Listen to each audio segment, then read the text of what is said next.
Okay. Let me grab your computer so you guys can see what I'm talking about here.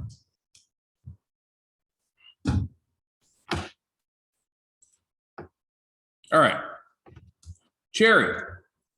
This is going to go into the same area that we were discussing earlier with the idea of building up complex shapes.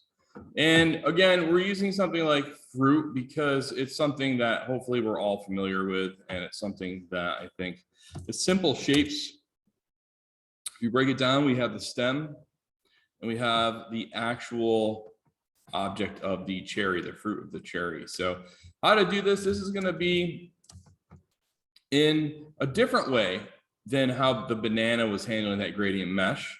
So to be just using shapes and overlapping shapes on top of each other. So that way we have what looks like complex forms. But if I hold down Control Y, these are actually the objects that are representing this. So if we look at that, look up the write-up.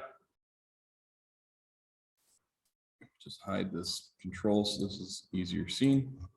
All right. So say build a 1280 by 1024 document. You're going to download reference. Stay organized. Think about having layers for things such as your reference layer, your cherry body, your ground shadows, and your stem. You're going to use clipping masks to contain different areas that might seem like they're going out of bounds. We're looking to do a semi-photorealistic looking cherry, or at least we're trying to represent that form that you have in the reference. Again, remember how to send objects forward and backwards. This would be helpful as we work up this project or this exercise. And then make sure you name it properly. So if I go and start this thing, let me download that cherry image. And then now, let me actually make sure this goes to where I want that to go. I'm going to put it on the desktop for now. Whoop. So that way I can import it instead of digging through this computer to figure out where it saves its stuff. So I'm going to embed this into my project. Remember, if you don't embed your images, you're not going to be able to find them. If you're on a different machine and you had downloaded it and just dragged it in, you may not actually be able to ever get that one back. Another thing, I have Essentials activated. Remember, always go to Essentials Classic. That way it gives us more controls, more tools, and we also have the ability to pop out our layers here. If I go into File, I'm going to go New, and remember, this is going to be set up so it is going to be a 1280 by 1024. So let's do that. So let's see, art and illustration. Is there a 1280 by 1024? Yes. I have it horizontal, and I also don't want my raster effects to be set at 72. Remember, raster effects are going to be how your feather, how your shadows come in, and the smaller that number is, the lower quality it's going to be. I want it to be nice and clean and high, so 300. I'll hit create. We're good to go. From here, I'm going to do the file in place and grab my cherry reference. So I'll place that. Now I did that so fast, I don't even know. Did I actually make sure that that was going to be embedded? Let's see if I select this. Yes, that should be embedded. If it is checked with template, that may be an issue for you. So we can also, let's see if we just show import options here. Okay, yeah, that definitely worked. All right. Now that I have that, we're going to rename this. So we're just going to call it reference. Now, for this one, I try to make it a point that I have my cherry that I'm going to use to trace shapes. And then I have my cherry up here that I have as just a kind of persistent reference that I can constantly look at. I'm going to move this over. Both of them need to be locked down so I don't click on them. From here, I need to start to think, what am I looking at? I know I have a shadow. It's darker over on this side than on that side. I know I have my main shape. It's kind of like this heart shape here. And I know I have a stem. You do not need to make that funky bit right here. That kind of breaks out of, I think, how we think about like a symbol or a representation of a cherry. Representing this is just a little bit too much. So you can kind of clean that up so it's not all of that right there. And think about it, as an artist, we're always making selective, we're kind of making choices on what we're representing. If something kind of feels out of the ordinary or looks a little bit funky, change it so it becomes more iconographic and is more easily registered in your brain. All right, so if I have layers here and I'm trying to think about the layers that I want to have, all right, I've got cherry body. That's the next one I want to do. So make a new layer. Or use our pen tool. Now I'm gonna again use that pen tool to try to represent this form in the least amount of points possible. So if I click and drag, then go to maybe around here and click and drag.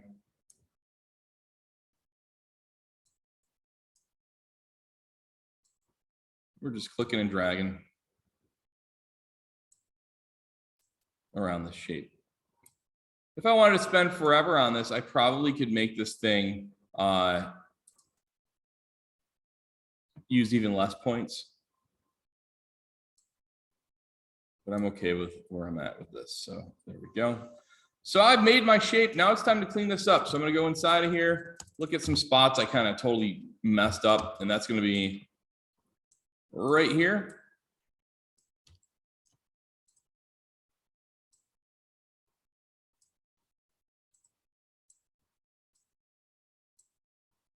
You see right here, there's always that issue when the anchor points are, or the handles are way further out than they need to be. They kind of cause that really harsh S shape to occur. So we zoom back out, move that. All right. Going over here, we're just going to adjust some of these other spots to clean this up a little bit more. So tightening that up, bringing this one down, moving this one out. And again, we have that issue right here. There's a little bit of a bump. So we got to figure out why it's doing that. As we click on this one, not too bad for the handle. Okay, there it is. So it's kind of tucked into here. That's going past where this one is. So if I make that a little bit smaller on this side, it's going to start evening out those areas. Again, if your areas look kind of lumpy, that's probably why the curves are going out or the handles are going a little bit beyond where they need to be. And maybe your anchor points are too close to one another. So just something to be constantly evaluating when we lay down our main shape. This one's the most important one because it's going to contain all of our rest of our work. So we want to make sure this one's as nice as possible. And so now they have something like this. This is good. That's what I got for my shape. It's pretty close. What I want to be able to do here is probably change this so that way it's representing a gradient of some sorts. And if we look at the gradient here, we kind of have it, it's a little bit lighter on the bottom because we have that reflected light. Then we have this dark saturated color here. I'm kind of just going to wing it with adding some gradient that represents this red, but I'll build this up with more layers on top. So what I'll do is switch to gradient and let's add like a red. And we can always sample. So if I use my sample, I'll just click on one of these colors over here. You know, sometimes it doesn't 100% get what you're thinking you're going to get. So sometimes it's a good idea just left click and drag around until you find something that's good. We double click on the sample size of our raster. It's point sample. We can do like a 3x3 or 5x5 average. And what that means is that point isn't going to be just one tiny pixel. It'll be a sample of pixels. So if I hit 3, I'll get a better average of that, which is actually a lot more helpful. So I just double clicked on my eyedropper to do that. So I've got this on here. Go back to my gradient. So I got that there. On this one, let's just sample like, whoop, for some reason. There we go. Use an eyedropper. Do something like that. Very subtle. Now, linear doesn't make any sense. So maybe we should do a radial. Radial gradient, gradient tool, drag it out. And with this, maybe this top one, a little bit lighter. So we'll sample a lighter color for that cherry area. Remember, we can always go in and adjust the colors like this as well. Maybe I want to just bring in a little bit brighter on top. And maybe this color right here, I'm going to manually adjust that, make it a little bit darker so it's more obvious. And I can also slide this up for my gradient. And then maybe make the bottom light again. And how would I add another one? I could just click. Double click. Add something like that. I know that right now this looks stylized, but again, it's all about kind of just adjusting this stuff to get something started and then adding additional details as we go. Okay. There's this. Whoop, of course. There we go. Now, remember, if I want to be able to make a tool for this, so that way I can keep everything contained, I will select this, Control C, Control Shift V. And usually things happen. Let's see.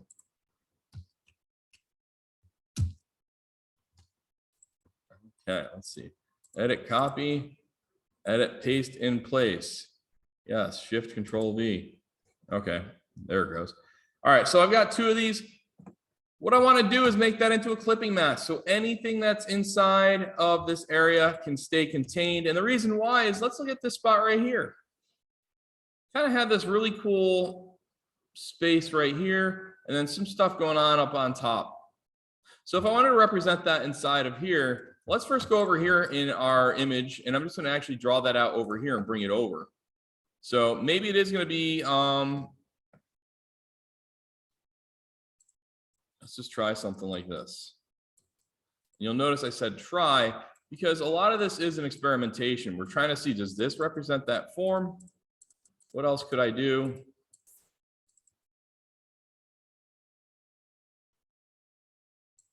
Close that.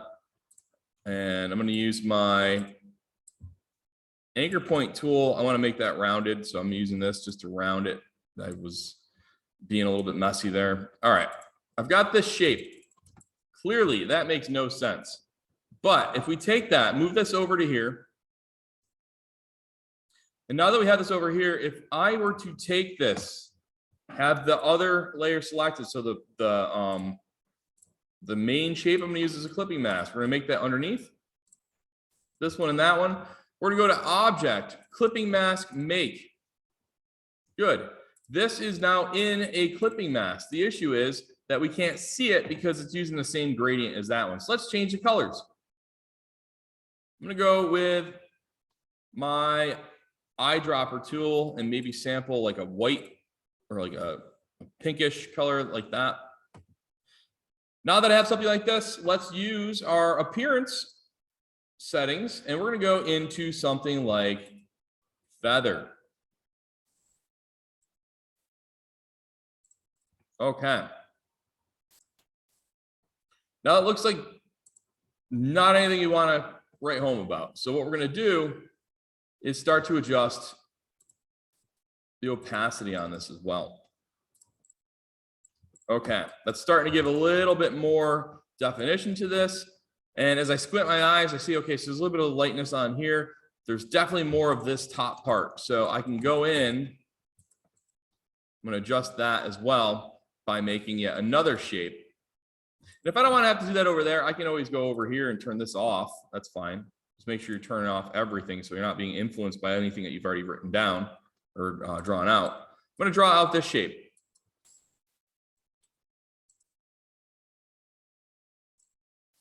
Complete that path, change the color. I want this to be a little bit more of a brighter white, maybe sampling a color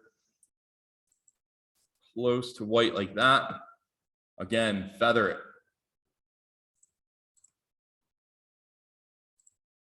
Okay, let's turn these other ones on now. It's not inside the clipping mask. Drag that down. Okay, it's getting there. Here's a trick. I've got the shape right now, and it's got a solid fill on it, right? So if I wanted to have this as a gradient, watch what I could do. If I'll change this to a gradient, and I know I lost all the data on there, that's fine. I'm gonna make this color 0 opacity. And I want this color, let's sample that like pinkish white more. Okay, so what I'm doing, I have 100% opacity right here, 0 opacity right there. Let's take the gradient tool, make it linear, and maybe draw this down. Ah, okay. So you can sort of see by making a gradient with this, I'm just adjusting kind of how this is playing out. It's showing up around that edge and then kind of fading out a little bit. That's kind of helpful. And is it done? Probably not. I need to make a couple more adjustments to it. Just want to go back to my gradient tool again and adjust that color some more. Let's see, where is that? It's hidden under here. There we go. So with this one, bring that in. Even white is working pretty well on that. So even though we see color here, this is again 100% gone. So that's very, very helpful. Again, I can maybe push that a little bit further so I have a harder edge on that, or do this manually like this. Okay. You can start to see a little bit of glares and little spots on here. And I know that there's like a rounded spot over here, or the transitions in this space. So maybe making it so this shape right there with that rounded bottom wasn't a good idea. Maybe I should actually bring this just out. Looks a little bit better now. So let's go in and just add a couple more little details. I know what this shape is. It kind of looks like a little Pac-Man. So what we could do, let's use the ellipse tool, draw out over this. And I know right now it's using a gradient. We'll use that as solid. I'm going to grab this anchor point and pull that in, break the handles so that way I can move one independently. So I'm holding on Alt to move those handles. Zoom in so you can see that. I've got that shape. Let's move this over and let's use our free transform tool. Now that was Control T in Photoshop. In Illustrator, it's E. If I make this, it's kind of like this lily pad shape. Let's make the big one first because I see two of them. There we go. So I've got this. Let's move it in place.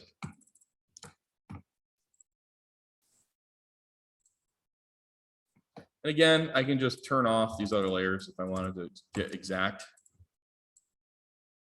and not have to trace over there.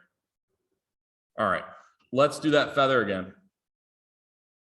Stylized feather. Awesome. Now that that's there, let's turn back our color. We have this going on, and the fill is white. That makes sense. Increase maybe the size on this a little bit more so that feather actually is doing something. And looking at my reference, I know there's a hard light right there too. So there's this part, and then there's that smaller one. So to be able to add that right here, let's select that, Control C, Control Shift V. There it goes, it's pasting now. I'm gonna scale this down. Holding down the Alt key, I'm scaling it so it scales all the way around. And I know because I copied and pasted this, this currently has a feather on it, but I want that feather to be a lot smaller. Cool. Now, what we can do with this, let me turn off this background piece.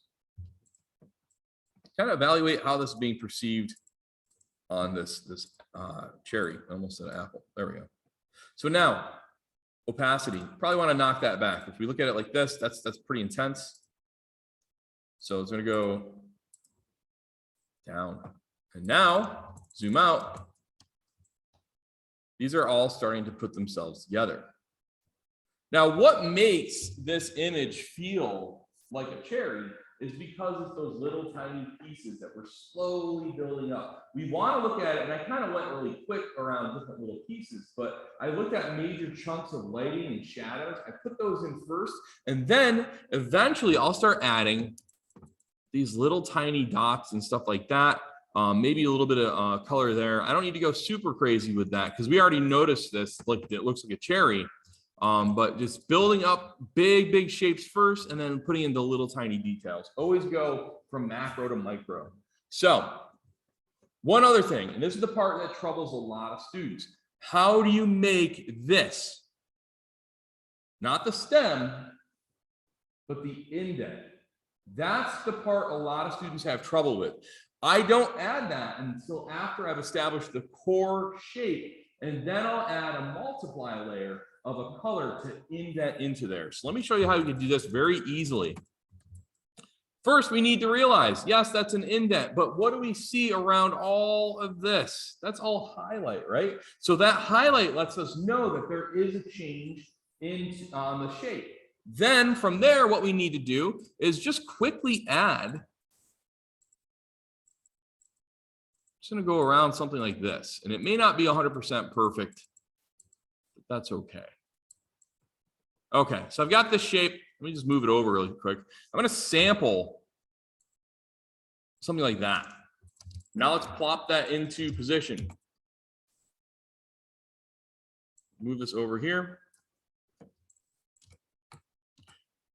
And I know it's a little bit frustrating when we have the reference there and then we're trying to get the object to line up. But after you start to tweak that, there we go. Again, my favorite tool, feather. We don't need to go a lot on this one, just to fuzz out some of that to get some shadow that feels like it's not like super harsh. From this point, again, we have the ability to adjust the appearance of this layer. And if I go into my appearance panel, so there's appearance and appearance panel.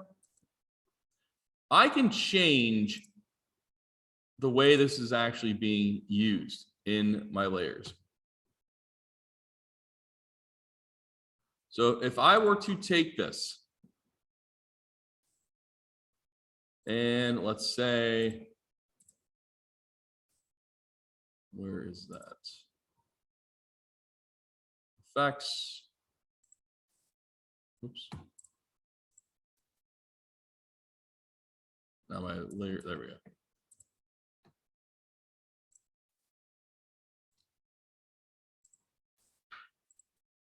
Appearance and whoop. This mouse is terrible. Okay. Notice that I have on the bottom of this one layer. So I'm on this one right here. There's opacity. This says default. And really what that's meaning for any of these is you can change how it's blending. So you can change the blend of the stroke, you can change the blend of the fill and of the feather. I'm going to use the fill because that's the color I'm using. I'm going to change this to multiply. And notice it got darker. Now I can also knock back that layer. Let's turn that back on for my other piece. And there we go. Now we're able to kind of get this to blend in as a shape. Look off of that. So I'm getting that to kind of blend in as a shape back there. And I will go through now and add the highlight on the foreground and maybe just a little bit on the background. That's how we can add that little divot. A lot of people struggle trying to get that divot going. Last thing I want to go over here is a tool And if we look at this one tool, it's not currently open. It's called Pathfinder. This is a really cool tool that allows for you, especially if you're making cartoon stuff, or you're trying to cut and paste certain pieces out of other pieces. It allows for you to do that. Almost imagine this as like a magical cookie cutter or a magical fuser of objects.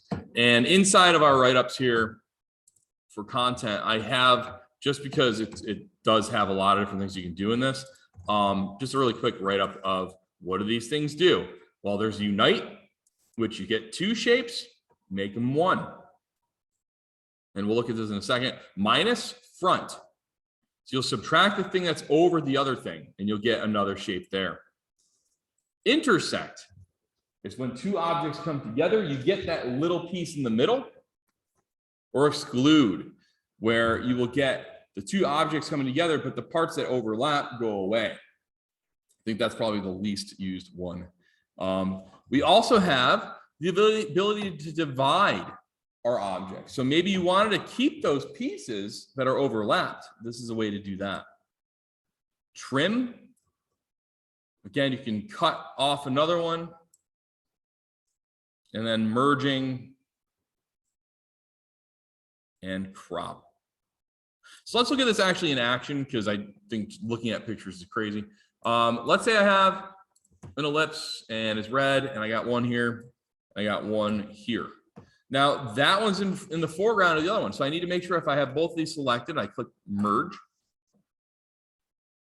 Or unite. I have them all together. What did that actually do for my shapes? Well, that's what's cool about Illustrator, is it actually gave me the ability to modify these things still. It knows how to make that for you. What's really cool too is I'm going to take this one, paste it, shrink it down. So I'm going to use E to do a free transform on it and scale it.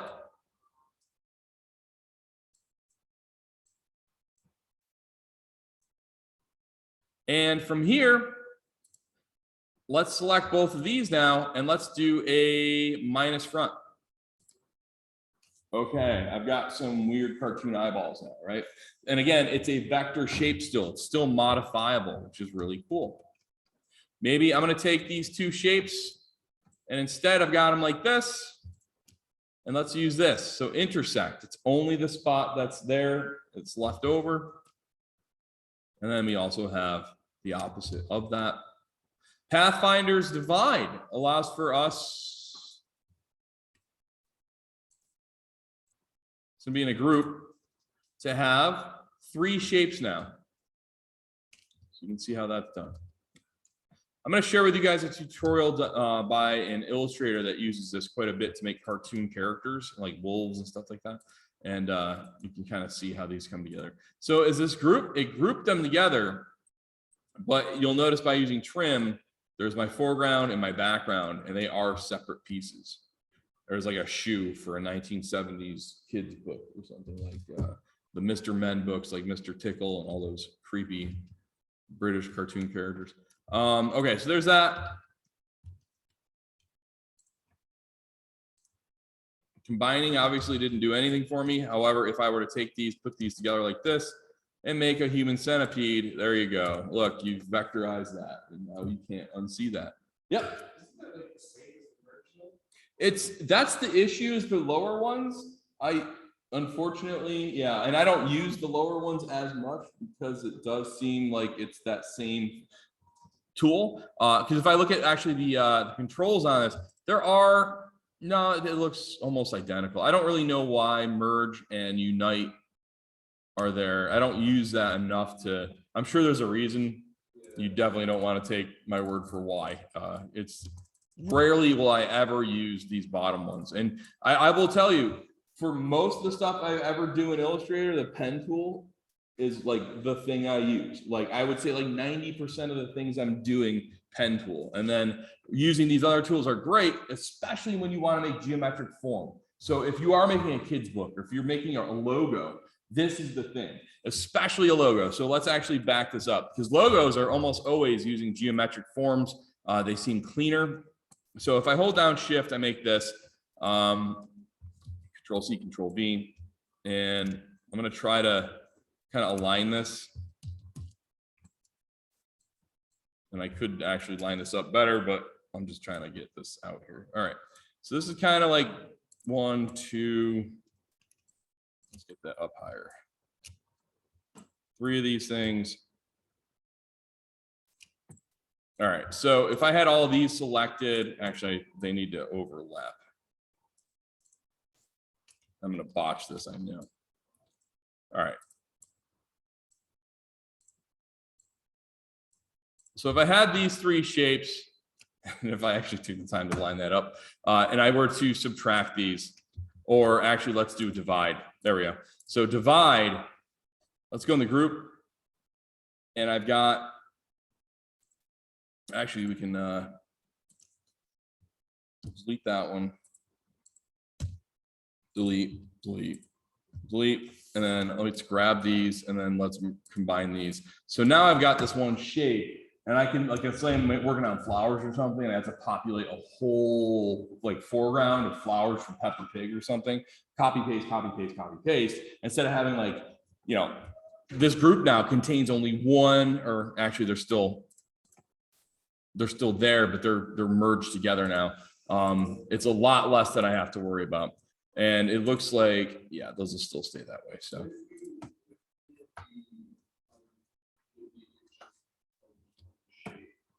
That's what yeah. So that's what I thought. Let me grab these. That's still keeping them separate right now. And then, yeah, let's try the other one. Yeah, as soon as I unplug from here, I'll look that up to tell you guys why they're different. They're still keeping themselves separate there too. So kind of weird. Maybe it's because they're in a group, but I don't think so. Groups are just groups. So yeah, let me look that up. But yeah, these are great. And again, I'm going to share with you guys some, there's a couple of tutorials like how to make a vector-based box, where it's just using circles and cutting them in half and then moving those pieces around. This is awesome for illustrative work that is supposed to feel geometric, or like logo design work. It's super, super helpful, this tool. All right, let's end that, and I'll upload.